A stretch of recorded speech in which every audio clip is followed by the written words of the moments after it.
नमस्कार दोस्तों। आज आपसे मुलाकात एक नई कहानी के साथ।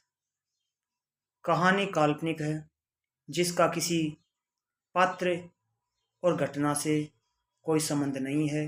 इसीलिए मेरी कहानी को किसी पात्र और घटना से जोड़कर न देखा जाए। कहानी न्याय और अन्याय पर आधारित है। एक बार एक हंस और हंसनी एक सरोवर से मानसरोवर की यात्रा कर रहे थे। चलते चलते रास्ता भटक गए और एक निर्जन वन में पहुंच गए। सूर्य अस्त हो गया, अंधेरा छा गया। हंस और हंसनी ने रात भर इसी निर्जन वन में ठहरने का निश्चय किया और एक सूखे पेड़ पर अपना आश्रय बनाया।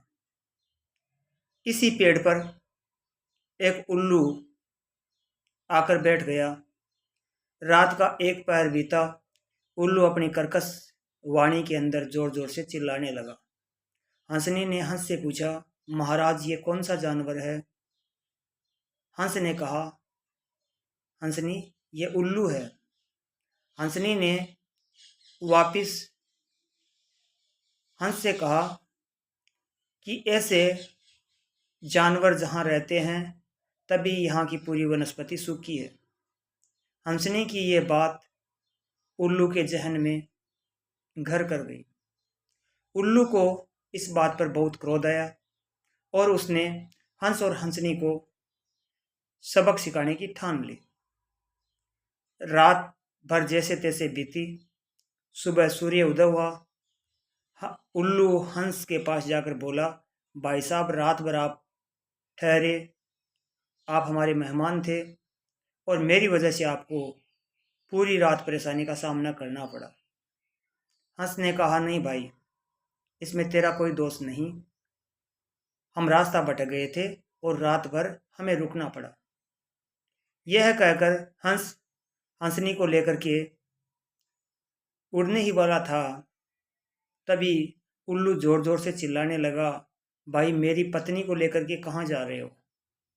हंस ने कहा, अरे हंसनी तो मेरी है, मेरी पत्नी है, मेरे साथ आई, और तू बोल रहा है कि मेरी पत्नी को लेकर के कहाँ जा रहा है? उल्लू ने कहा, नहीं, आप तो मेरे यहाँ पर सिर्फ रात भर मेहमान बन करके ठहरे थे। हंसनी तो मेरी पत्नी है।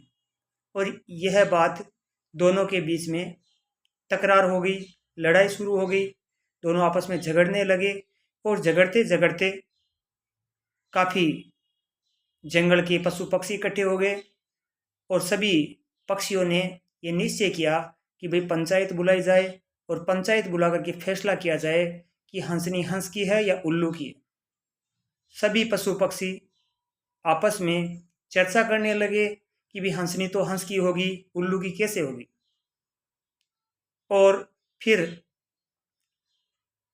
बात जब आगे बढ़ी तो जो पशु पंच थे, पक्षी पंच थे, या जो जितने भी जानवरों के पंच थे उनको, और जानवरों के पशु पक्षियों के जो मुखिया था उनको बुलाया गया। सबका सबको बुला करके फैसला करने का निर्णय लिया गया। पंच और मुखिया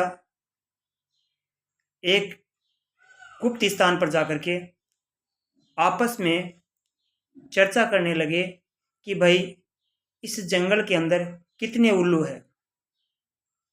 पंचों ने कहा कि कम से कम 3000 उल्लू यहाँ इस जंगल के अंदर रहते हैं। तो एक दो पंच बोले कि मुखिया जी, अगर हम उल्लुओं को नाराज कर देंगे तो आप मुखिया नहीं रह पाएंगे, क्योंकि जो उल्लू है उनके 3000 वोट आते हैं और बाकी जो पशु पक्षी है उनके लगभग 2000 वोट आते हैं। इसीलिए जिनके पास उल्लुओं का बहुमत है मुखिया उन्हीं का ही होगा। इसीलिए हमें इस मुकाम पर पहुंचना होगा कि हमें उल्लुओं को नाराज नहीं करना है। सभी पंचों ने और मुखिया ने इस बात का निर्णय किया कि भाई हम अगर उल्लू को नाराज करेंगे तो हमारा मुखिया नहीं रहेगा, और हंस तो आज आया है कल चला जाएगा। क्यों न क्यों हमें ये फैसला दे देना चाहिए कि यह हंसनी उल्लू की है, ताकि जो उल्लू है वो हमारे पक्ष से विपक्ष में न जाए। सारे पंच सभा के बीच में आए, मुखिया जी भी बीच में आए और उन्होंने मुखिया जी ने कहा कि तमाम तथ्यों और सबूतों के आधार पर यह निश्चित होता है कि हंसनी उल्लू की है। और मुखिया के साथ साथ पंचों ने भी ये जाहिर कर दिया कि साहब हंसनी तो उल्लू की है।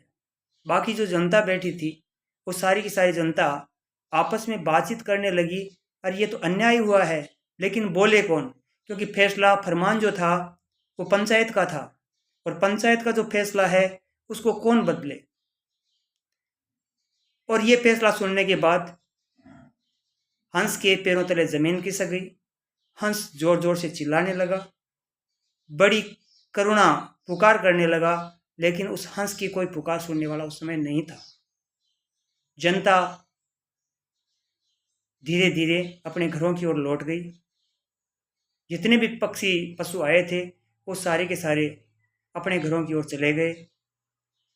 पशु पक्षियों के जो पंच थे वो भी अपने घरों की ओर चले गए, मुखिया जी भी चले गए। उस स्थान पर सिर्फ एक उल्लू की पत्नी हंसनी और हंस तीनों बैठे थे। हंस काफी देर रोने के बाद में उसने हंसने से कहा कि पंचायत का फैसला है, इसको बदला नहीं जा सकता, मुझे तो जाना होगा और आप उल्लू के पास ही रहोगी। यह कह करके हंस उड़ने लगा तो उल्लू ने कहा, भाई साहब रुको। हंस ने कहा, अरे भाई मेरी पत्नी को रख लिया, अब और क्या मेरे प्राण लेगा, वो भी ले ले। उल्लू ने कहा, नहीं भाई साहब, न तो मुझे आपकी पत्नी चाहिए और न ही आपके प्राण चाहिए। आपकी पत्नी ने कल रात को ये बोला था कि ऐसे पक्षी जिस जंगल के अंदर रहते हैं तभी ये पेड़ पौधे वीरान है। मैंने आपको और आपकी पत्नी को ये सबक सिखाने की कोशिश की थी कि ये पेड़ पौधे हमारी वजह से नहीं, अन्याय की वजह से सूखे हैं, जहाँ पे ये नहीं देखा जाता कि हंसनी हंस की है या उल्लू की है। पंचायत सिर्फ अपने फरमान की खातिर, मुखिया जी ने अपने स्वार्थ की खातिर ये साबित कर दिया कि यह हंसनी उल्लू की है, ताकि उल्लू के जो लोग पक्षी है, उल्लू पक्षी है, वो हमसे नाराज न हो, रुष्ट ना हो। उनको अपना स्वार्थ चाहिए था, न कि किसी की जिंदगी और किसी के साथ न्याय हो, ऐसा चाहिए था। और जहाँ पे अन्याय होता है वहाँ प्रकृति वीरान होती है। इसी के साथ धन्यवाद। जय हिंद, जय भारत।